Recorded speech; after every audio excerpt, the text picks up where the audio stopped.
उधारपुर नाम का एक गांव था। गांव में था बब्बन टी स्टॉल। बब्बन नाम का एक बेरोजगार युवा टी स्टॉल चला के अपना गुजारा करता था। काफी सारे गांव वाले सुबह शाम बब्बन के टी स्टॉल पर चाय पीने आते और लंबी चौड़ी गुफ्तगू करते। वो अपना भीखू? हाँ भीखू, उसका क्या? चिल्लमबाजी के लिए 8 रुपया मांग रहा था। मैंने कहा 8 रुपया नहीं 10 रुपए ले ले। तभी बब्बन रजिस्टर में हिसाब देखकर बोला, शिवा भाईजान, तुम्हारे खाते में 1000 रुपए हो गए हैं। कब दे रहे हो? दे दूंगा सब एक साथ। आज का बिल उसमें जोड़ देना। पैसे कहाँ भागे जा रहे हैं? ऐसा कहकर शिवा करीम के चाय के खाली कप बब्बन के सामने रखकर चला गया और बब्बन खाली कप देखता रहा। चाय के पैसे किसी ने नहीं दिए। सारा हिसाब खाते में दर्ज किया था और बब्बन का गल्ला बिल्कुल खाली था। बब्बन ने बही खाता और उधारी से तंग आकर सरपंच से शिकायत की। चचा जान, नौकरी नहीं मिली तो चाय का स्टॉल खोला। स्टॉल देख के मेरा रिश्ता भी पक्का हो गया था, लेकिन लड़की के भाई ने बही खाता देखकर रिश्ता तोड़ दिया। लोग पैसे नहीं देते, मैं कैसे जीऊं चचा जान?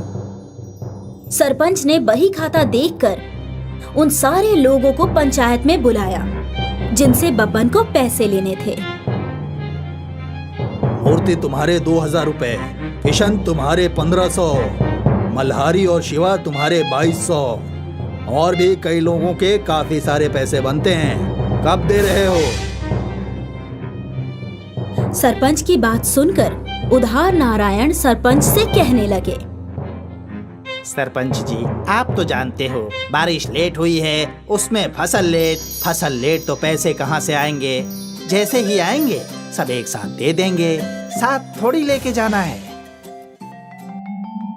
ये सुनकर बब्बन गुस्से में बोला, दिवाली में बाइक खरीदने को शराबपंथी करने के लिए पैसा है और चाय के पैसे नहीं हैं। सरपंच जी, हमने अपने हालात बता दिए, इससे आगे हम कुछ नहीं कह सकते। बब्बन फिक्र मत करो, गांव ही के लोग हैं, दे देंगे। परेशान बब्बन घर आकर सोचने लगा। सोचा था सरपंच के जरिए पैसा वसूल लूंगा, पर सरपंच भी उधार नारायणों का नारायण निकला। अब मैं क्या करूं? तभी बब्बन को बचपन के दोस्त गोटिया का कॉल आया। गोटिया शहर की कांच फैक्ट्री में काम करता था। हाँ गोटिया बोल, मैं कल गांव आ रहा हूँ, तुम्हारे लिए क्या लाऊं? चाय के कप लाऊं?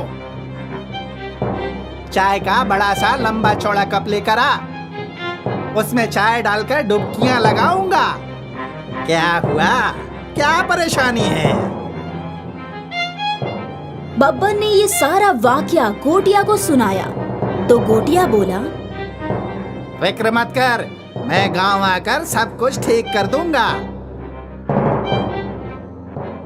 दूसरे रोज गोटिया बब्बन से मिलने उसके घर पहुंचा।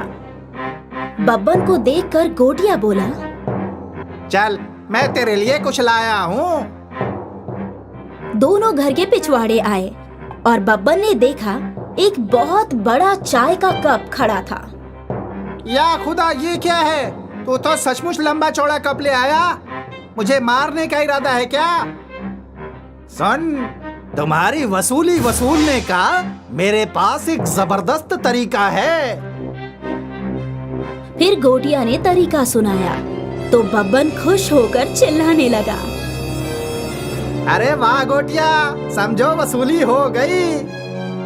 उधार नारायणों को चाय की तलब लगते ही सब चाय पीने बब्बन की टी स्टॉल के सामने पहुँचे तो उन्होंने देखा कि टी स्टॉल के सामने एक बहुत बड़ा चाय का कप चाय के साथ खड़ा था। कप के सामने एक ऊंची सीढ़ी लगी थी और बब्बन गोटिया के साथ भीड़ को कंट्रोल कर रहा था। उधार नारायणों को देखकर गोटिया बोला, ये चाय से भरा विशाल कप जो कोई खाली करेगा उसके पैसे माफ, उसका खाता सफा कर दिया जाएगा। ये सुनकर उधार नारायण चिल्लाकर बोले, मैं करूंगा कप खाली। नहीं, मैं करूंगा। इस प्रकार शोर शराबा शुरू हुआ तो गोटिया बोला, अरे ठहरो, इतनी भी जल्दी क्या है? तुम सब मिलके इसे खाली करो, लेकिन एक शर्त है। ऐसी शर्त है, अगर कप खाली नहीं हुआ तो जितनी वसूली बाकी है उससे दुगने पैसे तुम्हें बब्बन को देने होंगे। मंजूर है। फिर क्या था, उधार नारायणों को एक लंबी स्ट्रॉ दी गई और सारे उधार नारायण सीढ़ी के जरिए कप के मुंह पर चढ़ गए और गरम चाय में स्ट्रॉ डालकर खींचने लगे। पहले तो उन्हें मजा आया, लेकिन बाद में सब परेशान हो गए। चाय का कप खाली ही नहीं हो रहा था और चाय पीने के उनकी सीमा ने भी जवाब दे दिया था। चाय पेट भर के पीने से एसिडिटी खलबली मचाने लगी और उधार नारायण उल्टियां करते हुए सीढ़ी से नीचे उतरे और सर झुकाकर उनके सामने खड़े हुए। कब जैसा का तैसा था। देखा, तुम सब लोग इकट्ठा होकर भी एक साथ कप खाली नहीं कर पाए और सारी उधारी एक साथ चुकाने की बात करते हो। इस कप की तरह तुम्हारी उधारी एक साथ नहीं चुका पाओगे। अरे जैसे तुम्हें थोड़ी थोड़ी चाय चाहिए, वैसे ही मुझे जीने के लिए थोड़े थोड़े पैसे चाहिए। एक साथ पैसे लेकर मैं क्या करूँगा? मुझे तुमसे डबल पैसे नहीं चाहिए। बस मेहरबानी करके मेरे जितने बनते हैं उतने दे दो। ये सुनकर सारे उधार नारायण पैसे निकालकर बब्बन के हाथों में थमाने लगे और शर्म के मारे सिर नीचे झुकाकर वहाँ से दफा होने लगे। इस प्रकार गोटिया के सूझबूझ और विशाल चाय के कप से बब्बन की सारी वसूली वसूल हो गई। एक गांव में शंकर अपनी छोटी सी बेटी राखी के साथ रहता था। शंकर एक गरीब किसान है, उसकी मूछें नहीं है। शंकर का पड़ोसी महिपाल भी किसान है, लेकिन उसके पास ज्यादा खेत है तो वो नौकर रखता है। महिपाल की भी एक छोटी बेटी है जिसका नाम है रचना। रचना बहुत ज्यादा मगरूर है। राखी स्कूल जा रही है, तभी रास्ते में उसको रचना भी स्कूल जाते हुए दिखती है।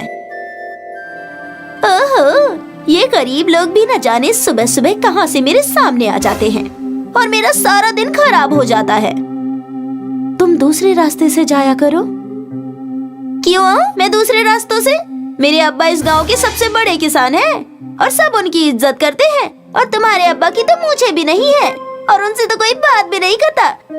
सब लोग उन्हें अपने पास से भगा देते हैं। राखी इस तौहीन से बेहद गमज़दा हो गई है और वो स्कूल भी नहीं गई। वहाँ से वापस अपने घर आ गई, जहाँ शंकर खाना पका रहा है और खेत जाने की तैयारी कर रहा है। क्या हुआ मेरी शहजादी को? अब्बा, हम इतने गरीब क्यों हैं? किसने कहा बेटी कि हम गरीब हैं? अब्बा, सब कहते हैं कि हम गरीब हैं। अगर हम गरीब नहीं हैं, तो गांव का कोई भी शख्स आपसे ठीक से बात क्यों नहीं करता? बेटी, गरीब वो होता है जिसकी थाली में रोटी ना हो, लेकिन खुदा ने हमें 2 जून की रोटी तो दी है। तुझे स्कूल में तालीम मिल रही है, हमें और क्या चाहिए बेटी? ठीक है, मैंने मान लिया कि हम गरीब नहीं हैं, लेकिन आपकी मूछें क्यों नहीं है? मुझे मालूम है कि तुमको जरूर रचना ने कुछ बोला होगा। मैं कुछ नहीं जानती, मुझे सिर्फ आपके चेहरे पर मूछें दिखनी चाहिए ताकि बाकी गांव वाले भी आपकी इज्जत कर सके। ये क्या पागलपन की बातें कर रही हो? ऐसे थोड़ा ही होता है। मैं कुछ नहीं जानती, मुझे बस आज शाम को ही आपके चेहरे पर मूछ दिखनी चाहिए, नहीं तो मैं आज खाना नहीं खाऊंगी। अरे ऐसे कैसे हो सकता है? शंकर बहुत मायूस हो जाता है और अपने खेत पर चला जाता है। बेटी की बात सुनकर आज शंकर का मन काम में बिल्कुल नहीं लग रहा है। उसे राखी की बात बार बार याद आ रही है।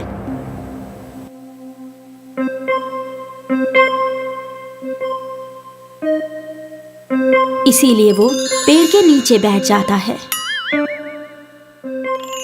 मैं अपनी नन्ही सी शहजादी को कैसे बताऊं कि मैं कितना गरीब हूं, कि मैं मूछें नहीं रख सकता, क्योंकि ये गांव इस बात को मंजूर नहीं करेगा। और अगर आज मूछ नहीं रखी तो वो खाना नहीं खाएगी। मूछों को अगर बढ़ाऊं तो एक दिन में तो आएगी नहीं। या अल्लाह, तूने मुझे किस उलझन में फंसा दिया। अब मैं क्या करूं?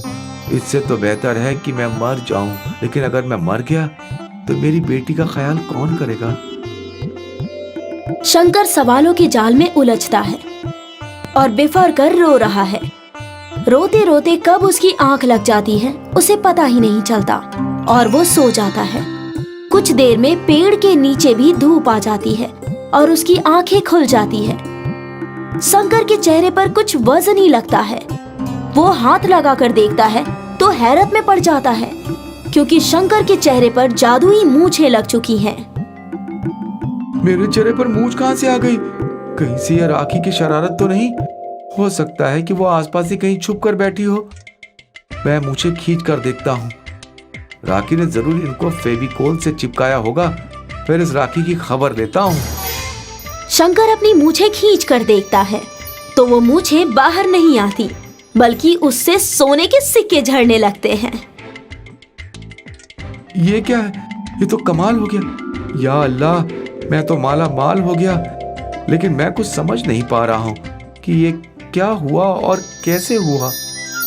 तभी पेड़ से एक देवी निकल कर आती है। वत्स, मैं दौलत की देवी हूँ और ये जादुई मूंछें हैं। अब तुम भी नकली दौलतमंदों को मुंह तोड़ जवाब दे सकते हो और बता सकते हो कि मूंछें रखने या ना रखने का ताल्लुक पैसों से नहीं है, बल्कि अपनी शौक से है। तुम अपनी मूंछों से हर रोज 100 सोने के सिक्के निकाल सकते हो।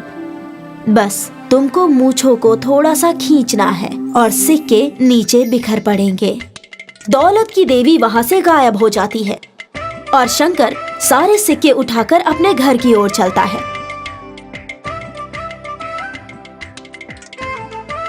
शंकर घर जा रहा है, तभी रास्ते में उसे महिपाल मिल जाता है। अरे शंकर, लग रहा है तुम पागल हो गए हो। क्यों महिपाल भाईजान? हमें तो लग रहा है कि आप पागल हो गए हो।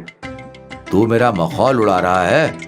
क्या तुझे इतना भी नहीं मालूम कि मैं दौलतमंद काश्तकार हूँ और तू मेरे सामने मूंछें नहीं रख सकता?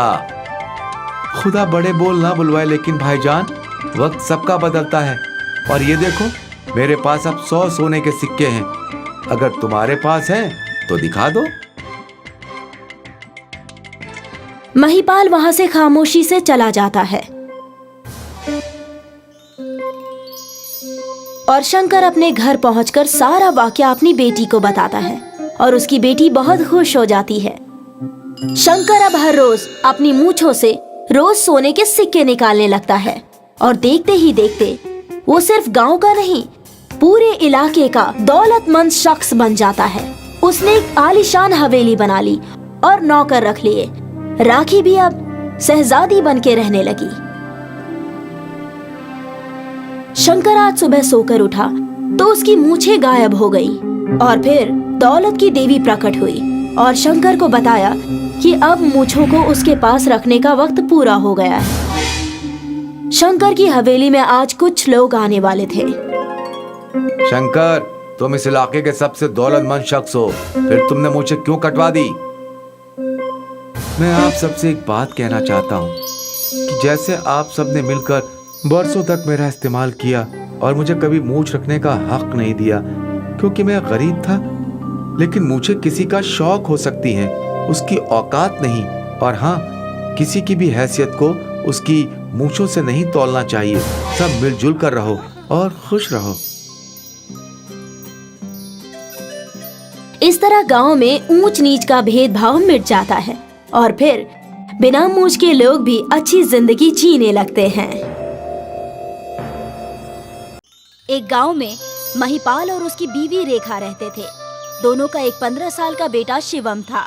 महिपाल का परिवार बेहद गरीब था, इसीलिए वो अपने गांव से रोजगार की तलाश में शहर चले गए। उनके पास कुछ रुपए थे। महिपाल अपनी बीवी रेखा और बेटे के साथ एक अनजान शहर के बस स्टॉप पर बस से उतरे। अब्बू, अब हम कहाँ रहेंगे? बेटा, हमारा कोई घर नहीं है, लेकिन कोशिश करेंगे तो सब हो जाएगा। लेकिन अब्बू, हमने गांव में कोशिश क्यों नहीं की? वहाँ तो हमारा घर भी था। गांव में ज्यादा रोजगार नहीं होते, वहाँ सिर्फ खेत होते हैं, और खेत भी हमारे पास नहीं है। हम ऐसा करते हैं कि यहीं पास में फुटपाथ पर बैठ जाते हैं। मेरे दिमाग में एक तरकीब है। हम यहाँ नान रोटी का ठेला लगा लेते हैं, आगे की उसकी बात सोचेंगे।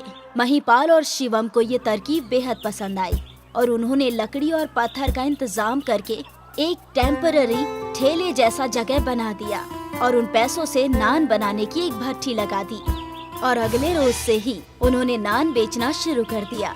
शिवम ने फुटपाथ पर ही सोने का इंतजाम कर लिया। नान, गरम गरम नान, जो एक बार खाए वो बार बार आए। बहुत सस्ते जायकेदार नान। बहुत ही जायकेदार नान है। तभी एक आदमी वहाँ से गुजर रहा था। आवाज सुनकर वो भी नान की दुकान पर आया। बहुत भूख लगी है, नान खा लेता हूँ। भाई साहब, कितने रुपए की प्लेट है? जनाब, बस 20 रुपए की। अरे जनाब, इतना सस्ता दे रहे हैं, इसकी क्वालिटी तो अच्छी है ना? हाँ भाईजान, इसकी क्वालिटी एकदम ठीक है। एक बार खाकर तो देखिए, फिर आप कहिएगा कि वाह। ठीक है, एक प्लेट दे दीजिए। रेखा ने एक प्लेट आगे कर दी। उसने खाया और खूब तारीफ की। आहिस्ता आहिस्ता महिपाल के नान की तारीफ बढ़ने लगी और खूब खरीदार आने लगे और बढ़िया कारोबार चलने लगा। सुबह शिवम ने सफाई की और महिपाल और रेखा ने नान बनाने की तैयारियां शुरू कर दी। अब हमें घर बनाने का सोचना चाहिए। लेकिन हमें उससे पहले जमीन खरीदनी होगी। हाँ, हम धीरे धीरे पैसे जमा करते हैं और फिर एक दिन अपना घर ले लेंगे। खुदा की मेहरबानी से अपना काम सही चल रहा है। तभी वहाँ बसंत नाम का एक आदमी आया। अरे भाई, एक प्लेट नान दो। महिपाल ने नान लगा कर दी। बसंत नान खाकर, इसमें तो कोई जायका ही नहीं है। ऐसा कहकर बसंत ने प्लेट कचरे के डिब्बे में फेंक दिया। वहाँ खड़े ग्राहक भी ये सुन रहे थे। अरे, मैंने तो महिपाल का बहुत नाम सुना था। हम तो पहली बार आए हैं, अब हम इससे नहीं खाएंगे। तभी पीछे से एक औरत नान का ठेला लेकर आवाज लगाते हुए आई। वो औरत बसंत की पत्नी थी। उसने नान की भट्टी के पास अपना ठेला खड़ा किया, जहाँ ग्राहक पहले से ही खड़े थे। बिल्कुल गरम गरम नान, ताजी नान, अच्छी और जायकेदार सब्जियों के साथ। अरे चलो, इस खातून के पास चलते हैं, इसके नान अच्छे होंगे। सभी लोग बसंत के ठेले पर आ गए और वहाँ उन्होंने नान खाई और बाकी लोग भी बसंत के पास ही आ रहे थे। हमारा तो काम बिल्कुल ही बंद हो गया है, अब हम क्या करेंगे? खुदा सबका हिसाब रखता है। वो अपने खाने में बहुत ज्यादा मिलावट करता है, उसका नतीजा एक दिन जरूर आएगा। बसंत के नान खाने से लोगों की तबीयत खराब होने लगी और लोगों ने उसके पास जाना बंद कर दिया। लोग वापस महिपाल के पास आने लगे। ये देखकर बसंत को बहुत दुख हुआ। इसका कुछ तो करना होगा। बसंत अपनी बीवी के साथ मिलकर नई नई तरकीबें ढूंढने लगा। अगले रोज महिपाल अपने परिवार के साथ एक दिन के लिए बाहर गया, जिसका फायदा बसंत को मिल गया। आज तो सही मौका है, आज महिपाल से बदला लेकर ही रहूंगा। बसंत ने मौके का फायदा उठाया और महिपाल का सारा सामान तोड़ फोड़ कर फेंक दिया। अब आया ना मजा, मैं तो बहुत खुश हुआ। बसंत ऐसा करके बहुत खुश हुआ और शाम को महिपाल अपने परिवार के साथ वापस आया तो उसने देखा कि सब कुछ टूटा फूटा पड़ा था। ये देखकर उसके होश उड़ गए। ये क्या हो गया? ये किसने किया? अब्बू, अब हम क्या करेंगे? किस्मत ने एक बार फिर वहीं वापस लाकर खड़ा कर दिया है। कोई बात नहीं, हमारे पास जो भी पैसे हैं हम उनसे नई शुरुआत करेंगे। अंडों के चोरी हो जाने के बाद मुर्गी अंडे देना तो नहीं छोड़ती ना, तो हम कैसे हार मान सकते हैं? रेखा ने घर के लिए जोड़े पैसे महिपाल को दे दिए। साथ में शिवम भी गया और सारा अच्छा सामान ले आए। उन्होंने एक ठेला भी खरीद लिया और सारा सामान लेकर घर आ गए। अगली सुबह फिर से अपना काम शुरू किया तो उन्होंने देखा कि उनके ठेले के सामने एक दुकान की सफाई चल रही है और अंदर का काम चल रहा है। अब्बू, यहाँ नई दुकान कौन सी खुल रही है? खुलने दो, हमें क्या, तुम सिर्फ अपने काम पर ध्यान दो। 2 दिन में सामने वाली दुकान तैयार हो गई और उसके बाहर बोर्ड लग गया जिस पर लिखा था बसंत नान सेंटर। नीचे नान की वैरायटी लिखी थी जिसे पढ़कर लोग ना चाहते हुए भी अंदर दाखिल हो गए। वैसे तो बहुत खूबसूरत एसी वाला रेस्टोरेंट था। अब करो मेरी बराबरी, अब तो इस महिपाल का ठेला बंद हो जाएगा और उसे गांव वापस जाना पड़ेगा। सारे खरीदार रेस्टोरेंट में जाने लगे और खूब पैसा बर्बाद करने लगे, लेकिन महिपाल के ठेले पर सबने आना बंद कर दिया। हमारा काम बिल्कुल भी नहीं चल रहा है। हमें अपना ठेला कहीं और लगाना चाहिए। ठीक है, आज जगह देखने चलते हैं। तीनों जगह देखने चले गए, लेकिन उनकी ये बात बसंत ने सुन ली। आज तो मैं इन्हें सबक सिखा कर ही रहूंगा। बसंत ने 2 आदमियों को पैसे दिए और महिपाल का ठेला वहाँ से उठवा दिया। जब महिपाल और उसका परिवार वापस आया तो उसने देखा कि सारा सामान चोरी हो गया है और वो अपने पूरे परिवार के साथ बैठकर रोने लगा। तभी वहाँ एक साधु आए। क्या हुआ? तुम सब इतने परेशान क्यों हो और क्यों रो रहे हो? रेखा ने साधु को सारी बात बताई। साधु ने अपने बस्ते से राख निकालकर रेखा के हाथ में दे दी। तुम वापस उसी जगह पर जाओ जहाँ से आए हो और फिर वापस यहीं आकर देखना। तीनों ने साधु की बात मान ली और वहाँ जाकर देखा तो वो लोग हैरान हो गए। वहाँ एक बहुत खूबसूरत नान का घर बना हुआ था। वो दौड़ते हुए वापस सड़क पर आए तो वहाँ एक नान रेस्टोरेंट था जहाँ बहुत भीड़ लगी हुई थी। सभी लोग उस अनोखी रेस्टोरेंट के अंदर जाना चाहते थे। कुछ ही माह में महिपाल और उसका परिवार बहुत अमीर हो गया, जबकि बसंत को अपनी दुकान बंद करके वहाँ से जाना पड़ा। एक गांव में महिपाल और उसकी बीवी रेखा रहते थे। दोनों का एक 15 साल का बेटा शिवम था। महिपाल का परिवार बेहद गरीब था, इसीलिए वो अपने गांव से रोजगार की तलाश में शहर चले गए। उनके पास कुछ रुपए थे। महिपाल अपनी बीवी रेखा और बेटे के साथ एक अनजान शहर के बस स्टॉप पर बस से उतरे। अब्बू, अब हम कहाँ रहेंगे? बेटा, हमारा कोई घर नहीं है, लेकिन कोशिश करेंगे तो सब हो जाएगा। लेकिन अब्बू, हमने गांव में कोशिश क्यों नहीं की? वहाँ तो हमारा घर भी था। गांव में ज्यादा रोजगार नहीं होते, वहाँ सिर्फ खेत होते हैं और खेत भी हमारे पास नहीं है। हम ऐसा करते हैं कि यहीं पास में फुटपाथ पर बैठ जाते हैं। मेरे दिमाग में एक तरकीब है। हम यहाँ नान रोटी का ठेला लगा लेते हैं, आगे की उसकी बात सोचेंगे। महिपाल और शिवम को ये तरकीब बेहद पसंद आई और उन्होंने लकड़ी और पत्थर का इंतजाम करके एक टेम्पररी ठेले जैसा जगह बना दिया और उन पैसों से नान बनाने की एक भट्ठी लगा दी और अगले रोज से ही उन्होंने नान बेचना शुरू कर दिया। शिवम ने फुटपाथ पर ही सोने का इंतजाम कर लिया। नान, गरम गरम नान, जो एक बार खाए वो बार बार आए। बहुत सस्ते जायकेदार नान। बहुत ही जायकेदार नान है। तभी एक आदमी वहाँ से गुजर रहा था। आवाज सुनकर वो भी नान की दुकान पर आया। बहुत भूख लगी है, नान खा लेता हूँ। भाई साहब, कितने रुपए की प्लेट है? जनाब, बस 20 रुपए की। अरे जनाब, इतना सस्ता दे रहे हैं, इसकी क्वालिटी तो अच्छी है ना? हाँ भाईजान, इसकी क्वालिटी एकदम ठीक है। एक बार खाकर तो देखिए, फिर आप कहिएगा कि वाह। ठीक है, 1 प्लेट दे दीजिए। रेखा ने 1 प्लेट आगे कर दी। उसने खाया और खूब तारीफ की। आहिस्ता आहिस्ता महिपाल के नान की तारीफ बढ़ने लगी और खूब खरीदार आने लगे और बढ़िया कारोबार चलने लगा। सुबह शिवम ने सफाई की और महिपाल और रेखा ने नान बनाने की तैयारियां शुरू कर दी। अब हमें घर बनाने का सोचना चाहिए। लेकिन हमें उससे पहले जमीन खरीदनी होगी। हाँ, हम धीरे धीरे पैसे जमा करते हैं और फिर एक दिन अपना घर ले लेंगे। खुदा की मेहरबानी से अपना काम सही चल रहा है। तभी वहाँ बसंत नाम का एक आदमी आया। अरे भाई, 1 प्लेट नान दो। महिपाल ने नान लगा कर दी। बसंत नान खाकर, इसमें तो कोई जायका ही नहीं है। ऐसा कहकर बसंत ने प्लेट कचरे के डिब्बे में फेंक दिया। वहाँ खड़े ग्राहक भी ये सुन रहे थे। अरे मैंने तो महिपाल का बहुत नाम सुना था, हम तो पहली बार आए हैं, अब हम इससे नहीं खाएंगे। तभी पीछे से एक औरत नान का ठेला लेकर आवाज लगाते हुए आई। वो औरत बसंत की पत्नी थी। उसने नान की भट्टी के पास अपना ठेला खड़ा किया, जहाँ ग्राहक पहले से ही खड़े थे। बिल्कुल गरम गरम नान, ताजी नान, अच्छी और जायकेदार सब्जियों के साथ। अरे चलो इस खातून के पास चलते हैं, इसके नान अच्छे होंगे। सभी लोग बसंत के ठेले पर आ गए और वहाँ उन्होंने नान खाई और बाकी लोग भी बसंत के पास ही आ रहे थे। हमारा तो काम बिल्कुल ही बंद हो गया है, अब हम क्या करेंगे? खुदा सबका हिसाब रखता है।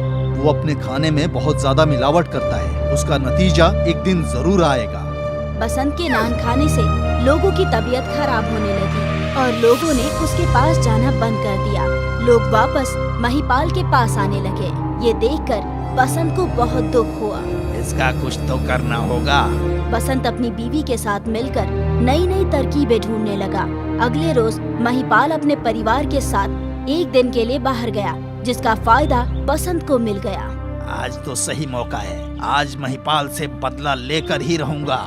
बसंत ने मौके का फायदा उठाया और महिपाल का सारा सामान तोड़ फोड़ कर फेंक दिया।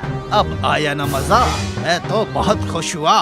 बसंत ऐसा करके बहुत खुश हुआ और शाम को महिपाल अपने परिवार के साथ वापस आया तो उसने देखा कि सब कुछ टूटा फूटा पड़ा था। ये देखकर उसके होश उड़ गए। ये क्या हो गया? ये किसने किया? अब्बू अब हम क्या करेंगे? किस्मत ने एक बार फिर वहीं वापस लाकर खड़ा कर दिया है। कोई बात नहीं, हमारे पास जो भी पैसे हैं हम उनसे नई शुरुआत करेंगे। अंडों के चोरी हो जाने के बाद मुर्गी अंडे देना तो नहीं छोड़ती ना, तो हम कैसे हार मान सकते हैं? रेखा ने घर के लिए जोड़े पैसे महिपाल को दे दिए। साथ में शिवम भी गया और सारा अच्छा सामान ले आए। उन्होंने एक ठेला भी खरीद लिया और सारा सामान लेकर घर आ गए। अगली सुबह फिर से अपना काम शुरू किया तो उन्होंने देखा कि उनके ठेले के सामने एक दुकान की सफाई चल रही है और अंदर का काम चल रहा है। अब्बू यहाँ नई दुकान कौन सी खुल रही है? खुलने दो, हमें क्या, तुम सिर्फ अपने काम पर ध्यान दो। 2 दिन में सामने वाली दुकान तैयार हो गई और उसके बाहर बोर्ड लग गया जिस पर लिखा था बसंत नान सेंटर। नीचे नान की वैरायटी लिखी थी जिसे पढ़कर लोग ना चाहते हुए भी अंदर दाखिल हो गए। वैसे तो बहुत खूबसूरत एसी वाला रेस्टोरेंट था। अब करो मेरी बराबरी, अब तो इस महिपाल का ठेला बंद हो जाएगा और उसे गांव वापस जाना पड़ेगा। सारे खरीदार रेस्टोरेंट में जाने लगे और खूब पैसा बर्बाद करने लगे, लेकिन महिपाल के ठेले पर सबने आना बंद कर दिया। हमारा काम बिल्कुल भी नहीं चल रहा है। हमें अपना ठेला कहीं और लगाना चाहिए। ठीक है, आज जगह देखने चलते हैं। तीनों जगह देखने चले गए, लेकिन उनकी ये बात बसंत ने सुन ली। आज तो मैं इन्हें सबक सिखाकर ही रहूंगा। बसंत ने 2 आदमियों को पैसे दिए और महिपाल का ठेला वहाँ से उठवा दिया। जब महिपाल और उसका परिवार वापस आया तो उसने देखा कि सारा सामान चोरी हो गया है और वो अपने पूरे परिवार के साथ बैठकर रोने लगा। तभी वहाँ एक साधु आए। क्या हुआ? तुम सब इतने परेशान क्यों हो और क्यों रो रहे हो? रेखा ने साधु को सारी बात बताई। साधु ने अपने बस्ते से राख निकालकर रेखा के हाथ में दे दी। तुम वापस उसी जगह पर जाओ जहाँ से आए हो और फिर वापस यहीं आकर देखना। तीनों ने साधु की बात मान ली और वहाँ जाकर देखा तो वो लोग हैरान हो गए। वहाँ एक बहुत खूबसूरत नान का घर बना हुआ था। वो दौड़ते हुए वापस सड़क पर आए तो वहाँ एक नान रेस्टोरेंट था जहाँ बहुत भीड़ लगी हुई थी। सभी लोग उस अनोखी रेस्टोरेंट के अंदर जाना चाहते थे। कुछ ही माह में महिपाल और उसका परिवार बहुत अमीर हो गया, जबकि बसंत को अपनी दुकान बंद करके वहाँ से जाना पड़ा। मुकेश एक गरीब घर का लड़का था। वो अपनी बीवी पूनम और बेटे चीकू के साथ रहता था। वो मिट्टी के बर्तन बनाया करता था। ये मिट्टी के बर्तन बनाने का क्या फायदा जब कोई खरीदता ही नहीं। चलो आकर खाना खा लो, काफी देर हो चुकी है इस मिट्टी से खेलते हुए। अरे अगर इस मिट्टी से नहीं खेलूंगा तो पेट कैसे भरूंगा? थोड़े से बर्तन रह गए हैं, उन्हें बनाने दो। अब्बू, मुझे भी मिट्टी के बर्तन बनाना सिखा दो। अभी तुम बहुत छोटे हो बेटा, जब तुम बड़े हो जाओगे तो तुम्हें भी मिट्टी के बर्तन बनाना सिखा दूंगा। रहने दो। तुमने मिट्टी के बर्तन बनाकर क्या पा लिया जो तुम्हारा बेटा पाएगा? इसे तो मैं पढ़ा लिखा कर बड़ा आदमी बनाऊंगी। अरे मगर हमारी खानदानी मिराज यही है, इसे अपनी मिराज की जानकारी तो होनी चाहिए ना। क्या जरूरत है ऐसी परंपरा को याद रखने की जिससे कोई फायदा ही ना हो? आए दिन पूनम मुकेश को इस काम के लिए सुनाते रहती थी, लेकिन मुकेश ये काम छोड़ने के लिए तैयार ही नहीं था। एक दिन पूनम ने मुकेश से कहा, यहीं कुछ दूरी पर जाकर एक कॉलेज खुल रहा है, वहाँ पर कोई दुकान नहीं है। मेरा ख्याल है कि क्यों ना हम वहाँ पर एक चाय की दुकान खोल लें। इन मिट्टी के बर्तन बनाने से तुम्हें कोई फायदा तो होता नहीं है, बेकार में अपना वक्त जाया करते हो, और घर का खर्चा चलाने के लिए पैसा चाहिए, मिट्टी नहीं। तुम बिना बात के मेरे बनाए हुए बर्तनों को क्यों कोसती रहती हो? एक दिन देखना ये बर्तन ही काम आएंगे। मुझे ये बेवजह की बातें नहीं चाहिए। मेरे भाई ने कुछ पैसे दिए हैं, मैं चाहती हूँ तुम उन पैसों से कॉलेज के सामने दुकान खोल दो। वहाँ के लड़के लड़कियाँ चाय पीने जरूर आएंगे। तुम्हें कुछ गलत फहमी हुई है। कॉलेज बनने से पहले ही वहाँ पर बहुत सारी दुकानें खड़ी हो गई हैं। आखिर मेरी दुकान क्यों चलेगी वहाँ पर? पर पूनम नहीं मानती और वो मुकेश को पैसे थमा देती है और उसे बाजार से सामान लाने के लिए भेज देती है। मुकेश पूनम के आगे हार जाता है और चाय का सामान लेकर कॉलेज के बाहर एक दुकान लगा देता है। जाने मन, मैंने कहा था ना कि यहाँ पर बहुत सारी दुकानें हैं, मेरी चाय कोई नहीं पिएगा। आज बस 20 चाय ही बिकी है। बस 20 चाय बिकी हैं। इस तरह से तो काम नहीं चलेगा। इससे तो जो खर्चा है वो भी पूरा नहीं होगा। चीनी इतनी महंगी हो गई है और पत्ती का तो कोई जवाब ही नहीं। अरे वहाँ पर इतने सारे लोग चाय बनाकर बेचते हैं, कुछ तो कॉलेज के अंदर भी लेकर जाते हैं। अब लोगों के ऊपर मुनहसर करता है कि वो किस तरह की चाय पीना चाहते हैं और किससे पीना चाहते हैं। मेरी चाय बिकती ही नहीं है, मगर तुम्हें तो मुझे चाय की दुकान पर ही बिठाना है। मैं अच्छा खासा बर्तन बनाने का काम कर रहा था, मगर तुम्हें वो पसंद नहीं आया। अब्बू, आप आ गए। आपने मुझे पिछले हफ्ते वादा किया था कि आप मुझे बर्तन बनाना सिखाएंगे, पर आपने तो मुझे सिखाया ही नहीं। रुक, अभी सिखाता हूँ। मुकेश चीकू को चाक चलाना सिखाता है। वो अपने नन्हे नन्हे हाथों से बर्तन बनाने की कोशिश करता है। वो उसे सिखाकर अगले दिन अपने दुकान पर चला जाता है। जब वो चाय की दुकान पर अपने ग्राहकों का इंतजार कर रहा था, तभी चीकू दौड़ा दौड़ा वहाँ पर आता है। अब्बू, देखो मैंने क्या बनाया है। अरे ये तो इडली जैसा कप बन गया। मैंने तुझे इतना अच्छा कप बनाना सिखाया था, मगर तू ये क्या बना कर लाया? अब्बू, मुझसे ऐसा ही कप बना है। कोई बात नहीं बेटा, अगली बार फिर कोशिश करना तो अच्छा कप बनेगा, और एक दिन तुम अच्छे बर्तन बनाना सीख जाओगे। छोटी चीजों से ही शुरुआत करनी चाहिए बेटा। चीकू वो इडली के आकार वाला कप वहीं पर रख कर चला जाता है। तभी एक आदमी चाय पीने आता है। अरे जनाब, एक कप चाय बनाना और मिट्टी के कप में देना। देखिए जनाब, मेरे पास मिट्टी के बर्तन नहीं है, बल्कि डिस्पोजेबल हैं, और मैं उन्हीं में सबको चाय देता हूँ। अरे क्यों झूठ बोल रहे हो भाई, यही तो रखा है कप। अरे ये तो मेरे बेटे ने बनाया है। अरे ये तो बहुत ही खूबसूरत कप है, बिल्कुल इडली के आकार का। मुझे तो इसी में चाय पीनी है। मुकेश उस आदमी की जिद की वजह से उसे इडली के आकार वाले कप में चाय देता है। उसे इडली के आकार वाले कप की चाय बहुत अच्छी लगती है और वो कॉलेज के सभी लोगों को उसके बारे में बताता है। सभी इडली के चाय की ख्वाहिश लेकर उसके दुकान पर आते हैं। अरे पूनम, आज तो कमाल हो गया। सब उस इडली जैसे कप में चाय पीना चाहते थे जिसे चीकू ने बनाया था। अब मैं रात को इडली के आकार का कप बनाऊंगा और सुबह उसी में सबको चाय दूंगा। इससे मेरा कारोबार और भी ज्यादा चलेगा। अरे वाह, इडली वाली चाय, ये तो अलग ही स्वाद आएगा। चीकू, तुमने तो कमाल कर दिया बेटा, इडली जैसा शक्ल वाला कप बनाकर। बेटा किसका है? मैंने कहा था ना, हमारा बेटा एक दिन बेहद मशहूर बनेगा। देखो, उसने तुम्हारे चाय की दुकान में कितनी मदद की है। सब उस कप को इडली समझकर उसमें चाय पीते हैं। एक अलग ही मजा आता है उसमें चाय पीने में। हमें भी तो पिलाओ इडली वाली चाय।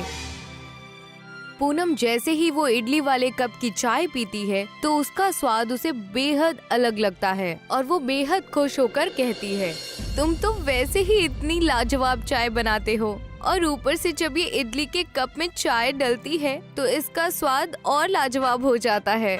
अरे जब ये इडली चाय है तो इसका जायका भी तो उम्दा होगा ना। इसमें इडली जैसी अलग ही महक आती है और इसमें चाय पीकर महसूस होता है कि आप इडली खा रहे हैं। बिल्कुल सही कहा आपने। वहाँ कॉलेज में ज्यादातर साउथ के लोग रहते हैं, इसलिए वो इडली वाली चाय को बेहद पसंद करते हैं। अब मुकेश इडली चाय वाले के नाम से मशहूर हो गया था। अब हर कोई उसकी इडली चाय पीना चाहता था क्योंकि उसकी इडली चाय में अलग ही स्वाद आता था। अरे भाई, तुम्हारी ये इडली चाय तो बहुत ही जायकेदार है। इसमें एक अलग ही मजा है। मेरे यहाँ पर एक रेस्टोरेंट है, क्या तुम उसमें चाय बनाना पसंद करोगे? मगर मैं फिक्र मत करो, जो भी फायदा होगा वो सब तुम्हारा होगा। बस तुम मेरे रेस्टोरेंट में चाय बनाने का काम करो। इस इडली चाय को मेरे रेस्टोरेंट में बना कर बेचो। अरे नहीं जनाब, मैं ये इडली चाय लोगों को खुश करने के लिए बेचता हूँ, अपने फायदे के लिए नहीं। जब इस चाय को पीकर लोगों के चेहरे पर खुशी आती है तो वो मेरे लिए फायदे से लाख गुना अच्छी है। आपके रेस्टोरेंट में कोई गरीब नहीं आ जा सकता ना। मेरी चाय की दुकान पर हर तरह के लोग आते हैं। मैं ये इडली चाय सभी लोगों के लिए बनाता हूँ, सिर्फ अमीरों के लिए ही नहीं।